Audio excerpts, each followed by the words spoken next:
Cubs win 7-2 and take down the best pitcher in baseball tonight and split the series in Pittsburgh. On tonight's episode, we'll talk about Ian Happ Monster Series, the DH role, and the bats back on track. Hello, folks, and welcome to another episode of the Cubs Line Podcast. I'm Ryan Dunleavy. And I'm Ryan Zielinski. And today, the Cubs, with a huge 7-2 win, as they are on a 2-game winning streak as they snap their 10-game losing streak. I mean, the bats were really solid in both of these games. A little bit of shaky pitching throughout the series, but this was a well-needed split in the series. Heading into St. Louis, you got a rivalry series. You got 2 primetime games. I mean, Ryan, what are your overall thoughts of this Pittsburgh series? Well, it started pretty bad. Monday, the day game on Memorial Day, came out pretty flat. A good start from Ben Brown. He went, I think, into, the 7th? Or he went 6, I think. He went 6 innings. Thornton came in the 7th, gave up that home run. Yeah. I mean, pitching was very solid that game. The bats were really flat. That's kind of the story of the 10-game losing streak, too. Just so many chances that they didn't capitalize on. And then Tuesday, don't even want to talk about that. Belt to ass. Straight belt to ass. But the last 2 games, look what happens when you have guys on base and you actually bring them home. Look at that. You get 10 yesterday, 7 tonight. You take both games. You split this series. So you come in on a 10-game losing streak, down 0-2 in the series, able to come back, win 2 straight against, Chandler, and then Skeens tonight. And those are 2 very solid pitchers. Yeah. 2 former top 100 prospects. Skeens, he's on a 4-game losing streak right now, I believe. He's been struggling, but he was not bad at all tonight. Colin Ray was very solid, and that's the reason the Cubs won tonight's game ultimately. And Bubba Chandler, as much as he's been struggling this year, he can bring it. He tops out around 100, 101. That's a very solid quality arm, and that's a really good 2 arms for the Cubs to see and hit well heading into St. Louis. And another thing I want to talk about is early in that 3rd game on Wednesday, Ian Happ with a 2-run single. This game started with a great at-bat by PC. I believe it was 10 pitches he walked. 10, yeah. Yeah, and then Nico and Bushy both got on. I mean, how big was that to get the momentum early in that game? Huge knock by Ian Happ, set the tone for that, and get an early lead. I mean, it's huge because, again, you're coming in 10 straight losses. The complete story of the losing streak was guys on base that aren't coming home. Again, we were at the game on Friday against Houston, bases loaded. I think it was 2-0 at the time, I think. It's 2-0, no outs, yeah, 2-0. 4th inning. Yeah. Bottom of the 4th, bases loaded, they do nothing. So to be able to just score, with the bases loaded, nobody out, was huge. I think it was with 2 outs, too. I believe so, yeah. It was either 1 or 2 outs, so keeping the line moving. But, yeah, just huge to finally, make some noise after the bases are loaded and take an early lead. Yeah, and then they kept pouring it on. Nico with a little bloop single in the top of the 2nd inning. I mean, it's not always going to be quality hits. Sometimes you're going to need those bloopers to fall, and not a lot of bloopers have been falling for this Cubs team on this losing streak, and you're going to need that. But then right after that, I believe it was the bottom of the 3rd inning, Brandon Lowe with a 3-run shot. I mean, were you pretty frustrated, worried here? I knew it was coming. I turned to my dad when I think it was 2 outs, or might have been 1, but it was a walk. And what he put 2 on, or I think there was a walk and a single. As soon as he put 2 guys on, I was like, here comes the 3-run homer. I've seen this too many times. Here comes the 3-run homer. Sure enough, blasts it, ties the game. I thought they were going to lose when this happened. I mean, next time you play Pittsburgh, you just got to not pitch to Brandon. No, you can't. He is a Cubs killer. He really is. He was unreal the first series versus Pittsburgh. Really solid in this one, too. Yeah, he's on the Cubs killer list. He had a great series. He's having quite the year, though. I mean, 14 bombs from the left side. He's not a huge guy. I believe 5'9", 5'10". Something like that. He just doesn't look like a home run hitter, yeah. It's a great move by Pittsburgh. It is, yeah. I mean, didn't really have to give up much for him in the offseason. It's really paying off. I think. Look at their record right now, too. They're, 29 and 27. Sitting around 500. It's not bad at all. Which for Pittsburgh, you'll take that any day. A lot better. Yeah. And then, top of the 4th inning, PCA smokes a double. I just want to talk about how good PCA was in this series. Even though they didn't win the first 2 games, I mean, he was smoking the ball. He should have been maybe 5 doubles this series. He had a great series. He looked like he wanted to be there. He brought the energy. I mean, that slide tonight, that brought me Javi Baez flashbacks. That was unbelievable. I mean, he's just the heart and soul of this team, and he needs to stay playing the way he is. And I saw he made a little swing adjustment. Instead of having the bat kind of flat on his shoulder. And his stance is different. Yeah, that's what I was going to say. I've noticed since his stance has changed that he's been great. He's been awesome at the leadoff spot. So as much as I was hating on a lot of the Craig Counsell lineup moves when he was really adjusting the order, he really hit the nail on the head with this one, with putting PCA at the leadoff spot. He really sets the tone, I feel. Yeah. Because we talked about this before, and during the losing streak, he seemed to be the only guy that really cares. Yeah, I mean, he wants to win. He wants to be here, and that's something you want to see. And he brings the momentum for this team. Like, he's bringing the smiles. I mean, that's just something you love to see. And I think even as young as he is a leader on this team. Oh, 100%. I agree. He's one of those guys that, you turn to try and light a fire in this team, because that's what he does. I mean, the stolen base where it was him trying to leg out a single to a double tonight. I thought he got in there. They didn't challenge it, but it looked really close. And then another swim move. he did literally the exact same thing at home, and this time he got in. I mean, he was immediately running to the dugout saying challenge it, and he was right. He was safe. He scores the run, but like he's been awesome. He's 100%. One of the leaders on this team. He's the heart of this team. I mean, he really is. He's the energy. He's the young guy that they need in this clubhouse. And, I mean, he showed out for Team USA. He showed out in big moments. Yeah. And, as you said, Counsell really hit the nail on the head. Yeah. And then Connor Griffin with a homer to the opposite field in the bottom of the fourth inning. I was pretty worried here. I was not happy. It's one of those things where, like, punch from Pittsburgh, counter punch, the Cubs come right back and take the lead, and then Pittsburgh comes right back and ties the game. It's like, dude, just hold a lead. Like, that's kind of like, I'm since this was, still 10 losses, I'm like, they're going to find a way to lose this thing. Luckily, they didn't, but this is a just classic Jameson Town. That's what I thought this was just going to be like a classic Cubs loss. Yeah, like lose it like 7-5 or something, Then top of the seventh inning, I mean, this ball wasn't hit really hard. I think StatCast might have got this wrong, because there's no way this ball was hit 95 miles an hour. No. I thought this was hit maybe 103, 104. Yeah. I thought this was hit a lot further than StatCast said. I mean, I'm not going to challenge it, but huge knock by Ian Happ, and he's a leader on this team. He's the longest tenured Cub, and you're going to need hits like that to break in a slump. Yeah, 100%. I mean, he's like almost single-handedly broke this streak for the Cubs. Like, he had that big 2-run single in the first, and then this 3-run shot. Like, he's always good at Pittsburgh. That's what I'll say. So first the NL Central. I mean, he is NL Central. They were literally talking about it. They're like, he's gonna be in the NL Central Hall of Fame on the broadcast. But if that was the thing, But like just talk about him slumping and just a good moment for this Pittsburgh series, because he's always good in Pittsburgh, and it came at the right time. And then Seiya got on after that, and then Michael Conforto pinch hit. First pitch he saw. Literally Mr. Pinch Hit. I know. Literally Mr. Pinch Hitter. Late inning pinch hitter. Smokes this ball to center field, 2-run shot. I felt like this was kind of game after Conforto hit this. I was like, okay, I think we're going to win this one. Exhale. I mean, how good has he been? I mean, as much as we harped on him at the start of the year, rightfully so, I think, here's my thing. He didn't really get a spring training, honestly. The Cubs didn't sign him until maybe 2-3 weeks into spring training. So he wasn't as prepared as some of these guys were. So now that he's seen these at-bats, now he's really starting to click. Yeah, like he started 0-13, I think. Not good. Not good at all. Like that. Not good. We were like, get him off the team.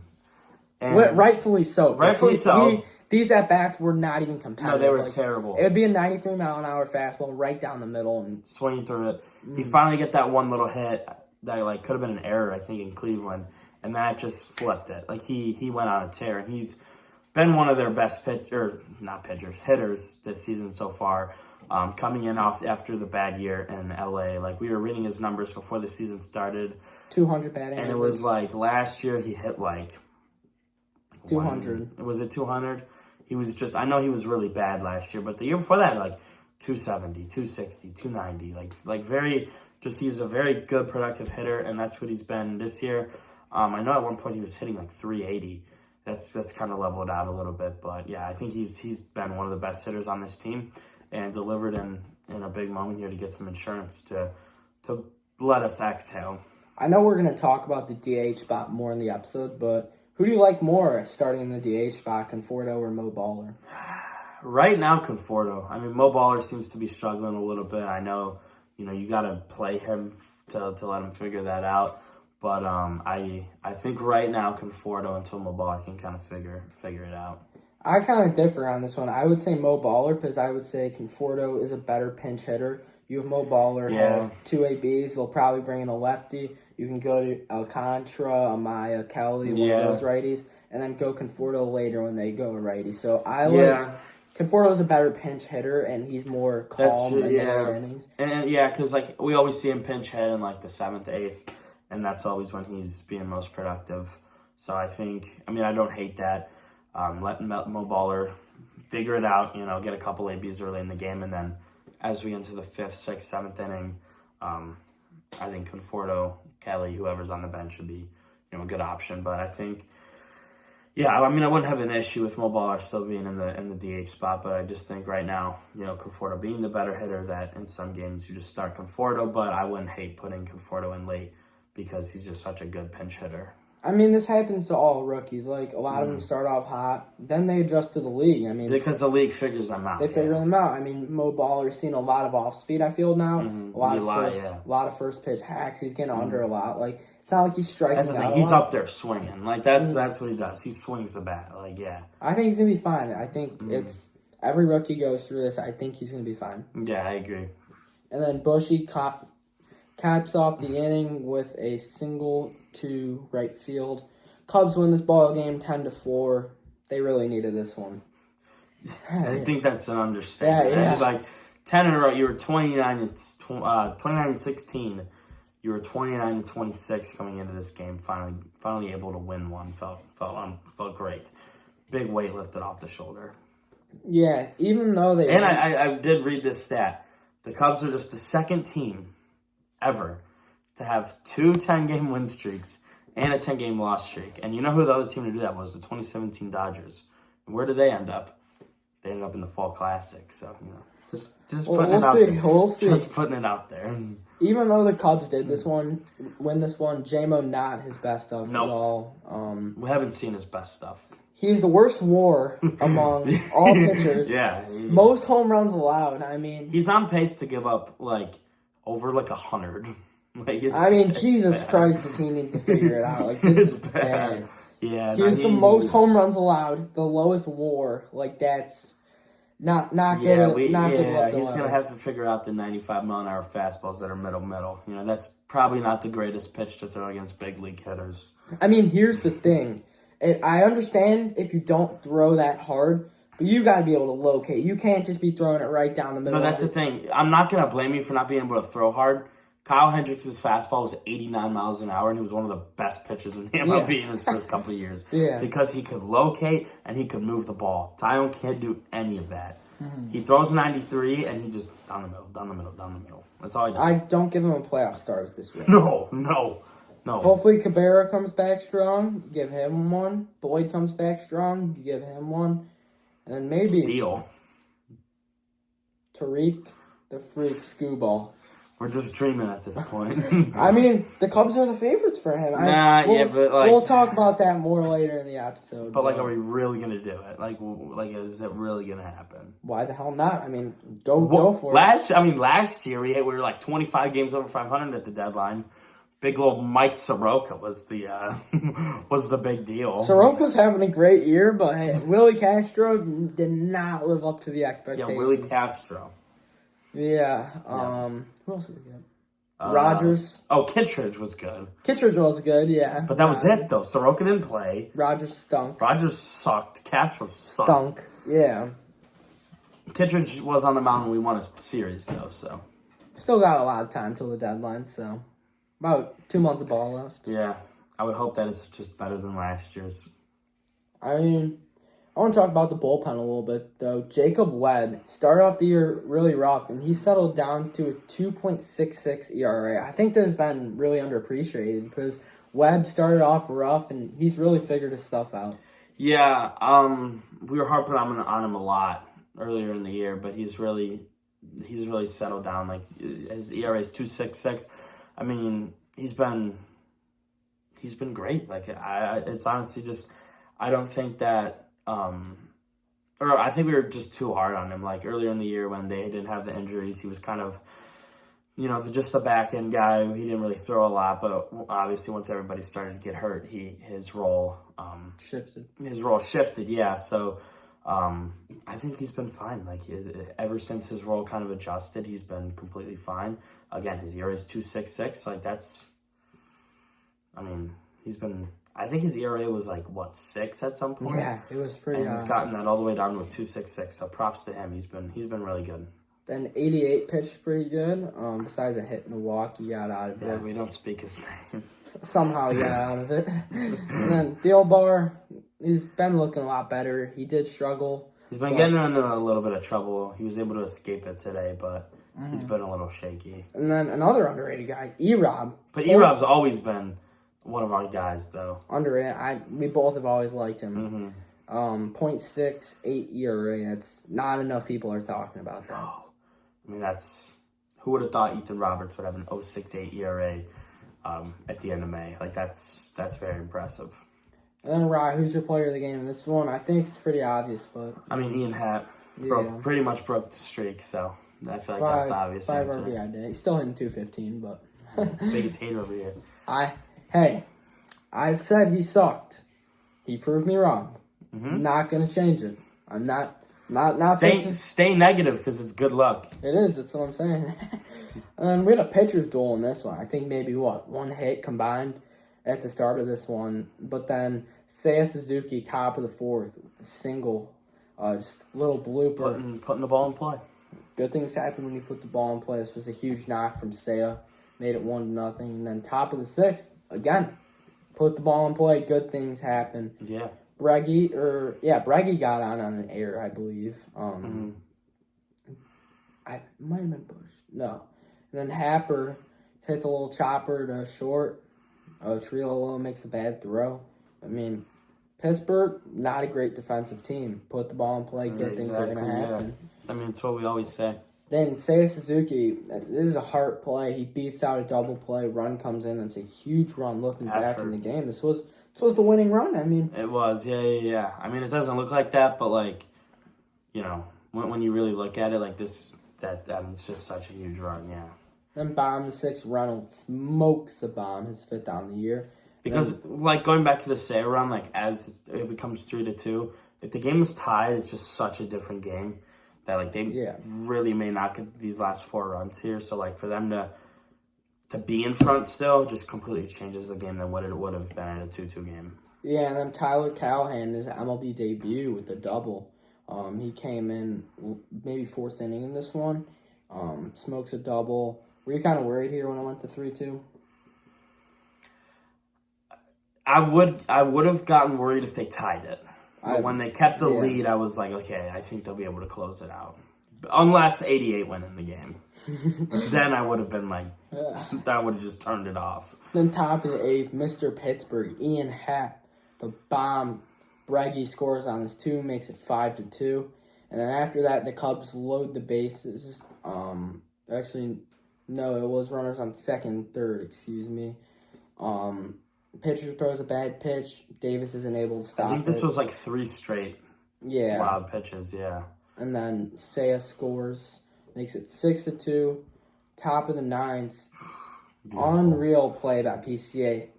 Javier by a swim move. Called him out originally. He goes back to the dugout. He's like, puts the headphones on. He literally ran into the dugout. Goes through the high five line. He literally sprinted and said challenge, gets into the dugout, and already is giving high fives because he knew he was safe. Yeah, makes it 7-2. When I saw, I was like, it's going to be close. And then when I saw him giving high fives, I was like, oh yeah, he's safe. Yeah. Cubs win this ball game 7-2, moves to 31-26 on the year. We'll take a look at the pitching. Colin Ray, probably his best start on the year, in my opinion. When he needed it, too, against Skeens. Gets the win, moves to 5-3 on the year. 5.1 innings pitched, 4 hits, 2 runs. They were both earned, 3 walks, 5 strikeouts, gave up a bomb. Sitting at a 4.7 ERA. Hobie Milner comes in for 0.2 innings, 1 hit, no runs, no walks. 1 strikeout, 2.52. You can always rely on Hobie Milner. Thielbar comes in, gets a hold. Milner got a hold too. Thielbar went 1 inning, no hits, 2 walks, 2 strikeouts, 2.84 ERA. I think Caleb's going to be fine, but the best attribute about him was he doesn't walk guys. Like, he's got to find his consistency, and I think he'll be fine. Yeah, I agree. I mean, he's coming off the injury. Sometimes, you're a little shaky after an injury. I fully expect him to come back to where he was last year. Again, we always talk about his nasty curveball. Like, they're gonna need guys like that. I think he'll be fine. Just going through a little bit of a rough patch now. I mean, I don't think this should go away from him, but I think he'll be fine. Yeah, and then Trent Thornton, 2 innings, 1 hit, no runs, no walks, no strikeouts, 2.3 on ERA. He's been very solid all year for this team. Mm-hmm. I really like Trent Thornton. What about you? Yeah, I agree. He gave up that homer in the 7th, but you don't even want to put that on him because it's a 1-1 game. Like, all right, he gave up 1 run. It's the second run of the game. Like, you obviously want him to hold it, or keep the game tied, but I'm not really going to get on him too much. Like, the offense should not just be scoring 1 run against the Pirates when it's not Skeens on the mound. But, I mean, other than that, he's been completely fine. Like that, his first start, getting out of the 10th against the Sox, he was in, I think he was, the bases were loaded when he came in, got out of it? Yeah, he got out of it. Something like that. I mean, he's been fine. Like, Wilson loaded him. Yeah, he's been really good. And then, player of the game, obviously Mr. Pittsburg, Ian Happ, 3 for 5 with a bomb, 2 RBIs and a run. Batting average still up to 225, not terrible. I mean, a lot of, inconsistent batting averages, I feel like. Too many, yeah. Yeah, I mean, PCA 224, Nico 254. What, was he at 300 a month ago? 320, yeah. Breggy 260, starting to get that up. I like to see that. Breggy's been hitting the ball really well. He has. He's the best batting average on the Cubs right now, besides Conforto, but it's not qualified. I think Kelly's like 290, I think. Kelly, yeah. I don't know if he's qualified either, though. Is he not? I don't think so, no. Really? Yeah. But, I mean, this was huge, these 2 wins in Pittsburgh for this team. Yeah, I mean, lost 10 in a row, have now split the series, get some momentum going into St. Louis here. You gotta win the series this weekend. Just especially, you got a half-game lead on them in second right now. I mean, think about that. You went from last to second in 2 days. So that's how tight the Central is right now. Get some ground getting at the Brewers, and just gotta win the series this weekend. Yeah, so I mean, we've seen a lot of different combos in the DH spot, I feel. Who do you think should start getting more reps to start there, and how do you like how Craig Counsell's approached the spot? I think it's been fine. I mean, he's worked with what he's had. I just think I would like to see a little bit more of Rammer and Alcantara in the lineup. So, maybe more Nico DHing. How do you think you get Ramirez in the lineup, though, is my thing. Because Dansby, he's a terrible hitter, but he's so good defensively that you can't really replace him. And Nico's always going to be your second baseman. So what do you kind of do with Ramirez to phase him into the lineup? Because I feel like they would put Conforto, Mobal, or Alcantara all over him as a hitter. Yeah, I think to get him in the lineup, it's just more on a Nico. I mean, obviously on a Nico off day he's in, right? DH a little bit though, because maybe a Bregman off day too, play third. But I just think he can DH because he's been hitting the ball so well. Even the double play against Houston was just such a hard hit ball up the middle, just the shift. But he's been hitting the ball well. I think he can DH a little bit. With Alcantara, left field, I feel like with Happ, he's been struggling. Obviously, he's picked it up in Pittsburgh, but if he's having a bad patch, just Alcantara play a series or something like that, kind of get him in the field there. But Rammer's just a little tougher because who you have in the middle infield right now. Well, the Cubs' last off day was maybe 2-3 weeks ago, so I feel like you got to play Alcantara and Ramirez because these guys get tired. You can't have them getting worn out in the end of May, beginning of June. Got to phase in Alcantara and Ramirez to stay fresh. And, Alcantara, now he's got to stay up. You sent down Nicky Lopez. There's no one really that can take Alcantara's spot. So it seems like he's going to be up with the big league club the rest of the year. Yeah, I agree. But we just haven't seen enough of him. I think he should be playing more. Versus lefties especially. Yeah, versus lefties especially. And I just think he should be getting more playing time in left field. And even right field, too. DH Saya, put Jaguar in right field. I'd love to see him play a lot more. Yeah. He tore it up in AAA. I think he led the minor leagues in homers. I think he definitely deserves more playing time. 100%, yeah. I think, Saya's not the greatest right fielder. Keep his bat in the lineup, put Jaguar in right field, like, you're completely fine. Yeah. So it hasn't really been a determined 7th and 8th inning man. I mean, who are some guys that you're giving those high leverage spots to set up Danny P? I mean, I feel like this question is always like so different each week after week. Like, yeah, it's like we always but I feel like right now, I mean, E-Rob and Jay Webb right now, I feel like. I would go Milner, Thielbar, Webb. I would go those. I just, with Thielbar right now being shaky, I'd put him more in the 6th inning. But I think... If not, I'd go Thornton, E-Rob, maybe. I think Milner 7th inning, or kind of maybe switch out, go E-Rob 7th inning and Milner 8th, or flip that around, or put Jay Webb in the 7th, E-Rob in the 8th. I mean, a lot of options, I feel like. You can't really trust 88. No. Or he can't go in close games. No.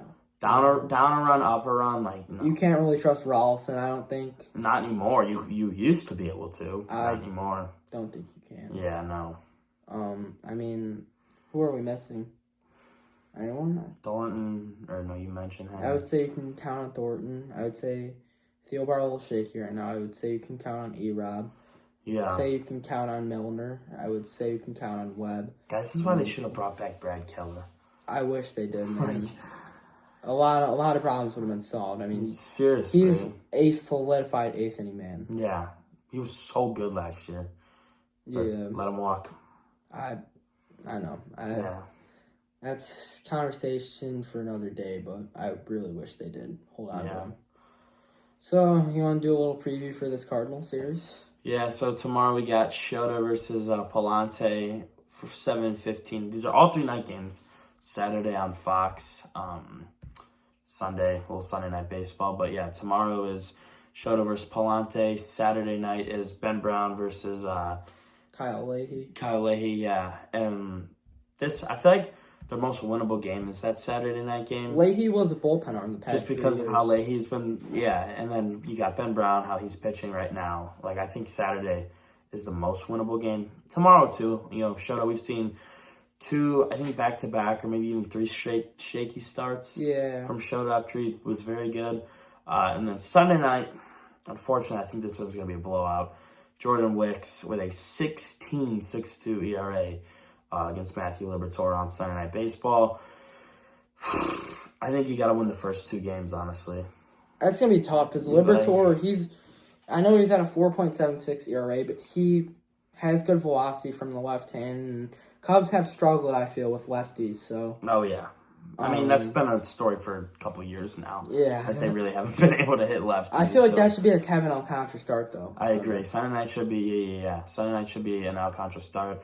But, I think tomorrow night, definitely a winnable game. But the most winnable is Saturday night with Ben Brown going. I think they'll win that pretty comfortably, like a 5-1. Sunday, I think they drop 7-3. And tomorrow, I'm going to say 4-3 win. So I think they take 2 out of 3. If you're a Jordan Wicks, though, you got to have a better start. Like, that was terrible. They should have a very quick leash. First inning, 2 guys, nobody out, get the bullpen going. I would say, I know Wicks is already announced, but I would have went with an opener. Or a bullpen game. I would just go opener with Wicks, like, taking the length of it. But I know Rollison can go for length, too, and I would almost have Rollison. I honestly wouldn't even mind, like, Rollison go the first 2 innings, Jordan Wicks going inning or 2. Here's what I would do. I would go Thornton as your opener, and then I would go Wicks maybe innings 2 through 4. If you can get through that. Rollison 5 and 6. Now you hand it over to the high leverage. Yeah. And then you have an off day on Monday. That is true. That's why I would have gone a bullpen game, though. Since you have the off day on Monday, like. Yeah. Yeah. Well, what's your prediction here? I'm gonna go Friday win. What score? Palante's solid, but I don't think he's great. I'm gonna go with 5-1. I think Shota's gonna have a good start. He's typically pretty good versus the Cardinals, I would say. Yes, he does pitch good in St. Louis, yeah. And then Saturday, I think they're going to kick the crap out of him. Win 9-1. So. All right. Kyle Leahy's not very good. I remember last year. Leahy throws a lot of walks, a lot of. Yeah. He got transitioned into a starter this year. Ben Brown, lights out, 9-1 win. Sunday, think they're going to win this one. Think we're going to sweep. You're dreaming big. I am. I think Jordan Wicks is going to have a day. Jordan Wicks and having a day in the same sentence. Yes, I believe in Jordan Wicks. I'm a Jordan Wicks believer. Remember 2024 when he came up, everyone thought he was a prodigy, and then he just threw everything away? I mean, he had a really good run in 2024. He had, I think he had 3 good starts, and then the floodgates opened. I think Jordan Wicks is going to have a day. Still believe 7 scoreless innings. I'll go 6 innings, 3 runs. I think this is going to be a close one, 4-3 win. Bomb predictions, I'm going to go Michael Busch on Friday with the righty. He's hit a home run versus Palante before. He has had good numbers. Saturday bomb prediction, I'm going to go Carson Kelly. I think Kelly's... It seems like stick pretty well. Kelly typically catches for Ben Brown. So Yeah. My guess is they'll go, because Amaya caught the past 2. I think they'll go Kelly. And then Amaya typically catches Wicks, so he'll have 1 this series, I think. And then Sunday, I'm going to go Kevin Alcantara, the lefty on the mound. I like that. Mine. What are your predictions, Ryan? Tomorrow. Score and bomb predictions. Tomorrow, so 4-3. Mm-hmm. Pete's going to lead off the game with a homer. I love that. I set the tone. Set the tone for the series. I love that. Saturday, what did I say? 5-2 or something? I think I said 5-2. Yeah. I think 5-2. Give me... You know what? Breaking out of his slumber, give me Dansby. Dansby's going to hit a homer on Saturday. I would beg to differ, but I'd love to see that. But Sunday, give me... You went 1 rookie, I'll go Pedro Ramirez on... If he gets the start. Sunday. If he gets the start. If he doesn't get the start, Bregman. But if Ramirez plays Sunday, he's going to hit 1. Bregman hasn't hit a lot of long balls. I think he's maybe 4. No, his last one was Atlanta. Jesus. Yeah, so... He needs to start picking it up here. So now we will take a look around the MLB. We'll do a little standing update. I feel like we haven't really talked standings in a while. Haven't really wanted to, though. No. Haven't wanted to. AL East, Tampa's in the lead by a game and a half. Them and the Yankees battling. Everyone else is pretty much out of the picture. Look at Toronto. All the expectations coming in this year still under 500. I mean, World Series contenders last year, now they're sitting at 28. And Tampa. I feel like Tampa and very underrated team. I mean, I think they have Aranda, Caminero, and a lot of under-the-weather guys, but they just play good ball. I mean, guy we talk about, Chandler Stimson. I mean, all the guy does is get on base, steal bags, play great defense. Doesn't have a home run in his MLB career. Oh, yeah, you're right. Inside the Parker, actually, but he doesn't have an over-the-fence homer. Except 1 spring training over-the-fence homer in his pro ball career. That's right. But he's hitting 364. So. Yeah. AL Central, Guardians up. Sox are playing some great ball, though. 3 games behind. I feel like that can change pretty quickly. Yeah. I mean, I feel like it's just such a bad division. What do you think the magic number is for this division? I think 89 wins, in my opinion. I'm going 86. I don't think the bar is very high in that division. Well, Cleveland's 33-25 right now. I feel like, God, you might be right. I'll stick with 89, but I think no chance. Do you think the Sox can get to 89? No, I think they'll cap it at 79. I think in my belief, I think they win 76 games, but I think they could get to 79. I think they're going to finish 3 games under 500. So that would be what, a 78? No. 79. Yeah, that would be 2 games. Yeah. So, I'd say... So, yeah, the 79 mark. I like what they had going. I mean, I agree. In my opinion, they're going to miss the playoffs by about 3 or 4 games. I just don't think they have enough depth to do it. You got guys, you got Colson, you got Miles. Well, that's kind of what I was thinking, is they're so young. Yeah. They're so young that I think... It reminds me of 2023 Cubs. Yeah, it really does. I feel like they're going to make a run. Yeah. But they're not. I mean, they're on a wild card spot by a game and a half right now. I mean, yeah. It's early, but it's not talked about how the Chicago White Sox are on a playoff spot right now. Yeah, and I think 81 wins gets you a playoff spot in the AL, in my opinion. 81 wins. That's pretty ballsy. Yeah. That's pretty low. Check the standings. I know. I'm just saying that's. Check the standings. I mean, think about it. Or not 81 wins. I'll say 82. 82 wins. So 500. 82 and 80. I think 82 and 80 will be the last spot. The AL is so bad. Think about it. The Diamondbacks got in 2023 with 83 wins. I know. They ended up going to the World Series. Yeah. Like, that's why I think the AL is so weak this year. I'm saying 82 and 80 will be the 6th seed.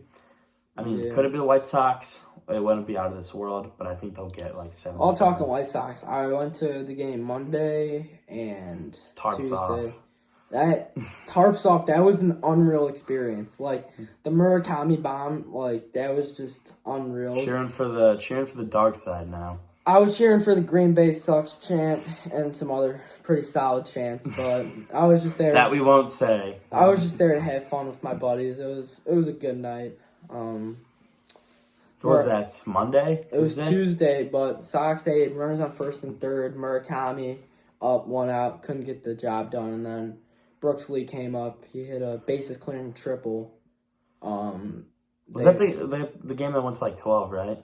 It was a late game.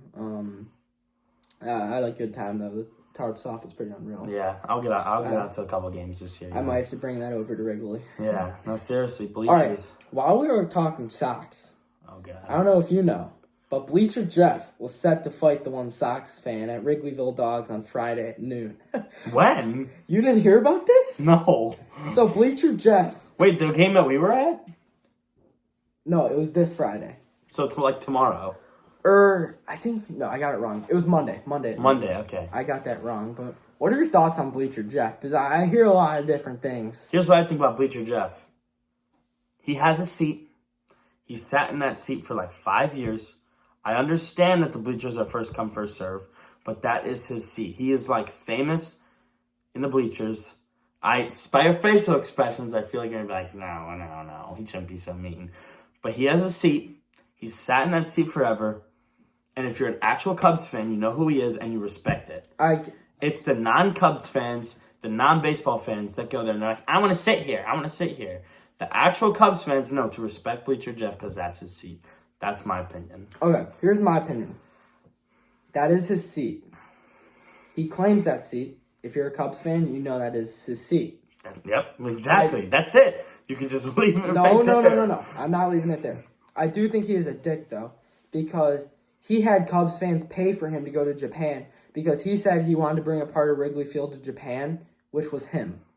I don't think that he is historic enough to be a part of Wrigley Field, so I think that's kind of BS how he had Cubs fans pretty much pay for his trip to Japan because he claims himself as a part of Wrigley Field. Because he is. But I don't think he's the banger. He's the sign banger. Okay, then pay for your own trip, dude. Like, don't scam people into paying for your trip. Okay, but the people knew though. No, they did not. They're like, So he just took people's money. Yes. What's the story on this? I gotta hear it. Okay, so Bleacher Jeff going a little off topic here. Yeah, but this is what I've heard. All right. What you've heard, by the way. None of this is confirmed. All right. Well, see if I'm excellent. So wait. So what is your claim that he scammed people? Into paying for. He had trip. People pay for his trip to Japan. But what were they paying though? Were they like paying for a beer and then he just pocketed the money? No, they were paying. I think he started like a GoFundMe or something to have people pay for his trip to Japan. So they knew what they were paying for. No, because he said he was going to bring a part of Wrigley Field, and they're like, "Oh, what's that part?" And he claims it's him. Like, I just pay for your own trip, dude. Like, yeah, but people knew that they were giving money to go to Japan. I still don't like him. I think he's a dick. Like every time I've seen him, I don't like Bleacher Jeff. I get it. Are you kidding me? You don't like Bleacher Jeff? I do not, bro. I get it's his seat. I understand. Cheering for the Sox, not liking Bleacher Jeff. Not cheering for the Sox. Oh, you might be going to the dark side, bro. I want to hang out with my buddies at a Sox game. Is that all so bad? Wait, so why don't you like Bleacher Jeff? I just think he's a dick. Like, he doesn't treat anyone nicely. Like, yes, he does. No, he doesn't. Every time I've seen people go up to him at games, he's just an asshole. Like what? What does he say? He just brushes them off. All right, we'll try that next game. Them. Next game, we are going up to Bleacher Jeff and asking for a picture and seeing what he says. If he brushes us off, I will go on here and say Bleacher Jeff is a dick. We'll shake on it. But if he takes a picture and is nice, you have to say, I was wrong. Bleacher Jeff is a great guy. All right. Deal. All right. Let's do a 2-part deal. Okay. You just before the game, you got to say, "What's up, Bleacher Jeff?" See what he says. Okay. Because I did that at the last game. I'm like, "What's up, Bleacher Jeff?" He just kept walking by. Yeah. Well, yeah. We were walking like this. I remember. We were walking like this. Okay. Maybe he didn't hear. I know damn well he heard. Maybe he did. I'm pretty loud. Like maybe he's got a lot of hair. Maybe it was covering his ears. Whatever, man. We're making this deal, though. The next game we go to, going up to Bleacher Jeff and saying, "Hey, Bleacher Jeff, what's up?" Do we have to shake his hand? Just say hi to him, dude. What's up, Bleacher? If he just walks by you and is just an asshole, then... Or if he's at his seat and he brushes me off, I'll say, he's a dick. Sorry, you heard it here first. All right. We'll play a movie pickle now. A little bit off topic. Yeah, I mean... Miscellaneous topic. I don't always defend him against the Sox fans, though, but... Yeah. I'll defend him against Sox fans, but, I mean... I don't know. Wait, so you never told me the fight story, though. Okay, they were just going back and forth at Twitter, and then they said they were going to fight Monday at noon at... Wrigleyville Dogs? Wrigleyville Dogs, It's our spot. And the Sox fan pushed out, I guess. Oh, see? Exactly.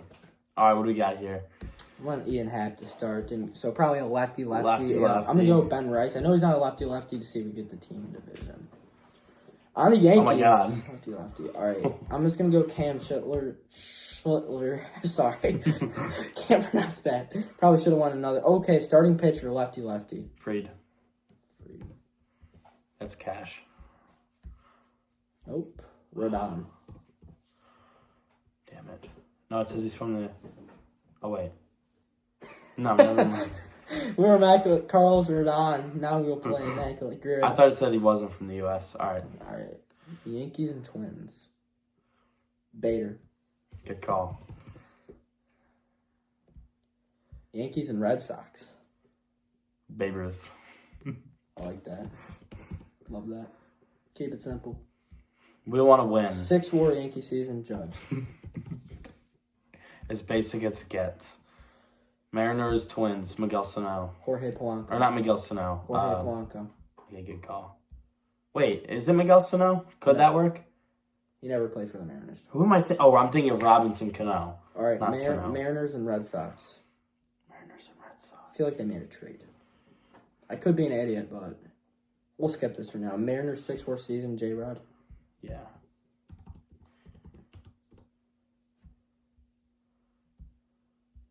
Right field, Boston, Masataka Yoshida. I feel like it was a good poll, kind of. Yeah, 1%. 1%. Twins right field. Luke Kershaw. I saw him play the other night. I feel like he's a right fielder. Nope. Brooks Lee, maybe?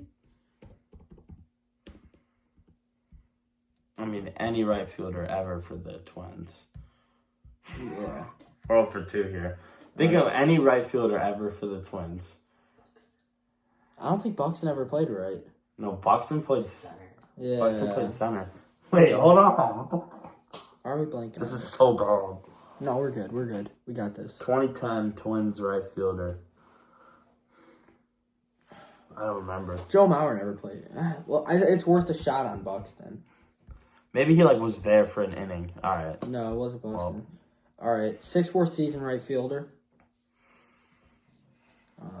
I mean, Seiya. I doubt Seiya was, but we'll give it. If not, I'm gonna go Corbin Carroll. I obviously. Corbin Carroll. Yeah, dude, man. Oh. We might have to just shut this down. This is probably our worst performance. We're getting this right. Jason Hayward. There's no way he didn't have. Yeah. It's probably a worse performance. All right, Mariners, and I swear they made a trade. I don't think so. I swear they did. Oh, Justin Turner. I swear he played on the Mariners. Yes, he did. He got traded at the deadline. I remember this. It's a great play. Now we just need a Twins right fielder, and we are immaculate. Twins right fielder. All right, let's go to work here. Trying to think. Who played right field when I was at the game? I should know this. Did James Outman? This is embarrassing. No. I think he did. To name a right fielder to play for the Twins in their history. I don't even think we should be celebrating. We're immaculate. It took us 10 minutes to get a right fielder for the Twins. Job's done. Thank you guys for tuning in to today's episode of the Cubs Line Podcast. Big series against the Cardinals. Signing off, Ryan Dunleavy. Ryan Zielinski. See you guys next episode.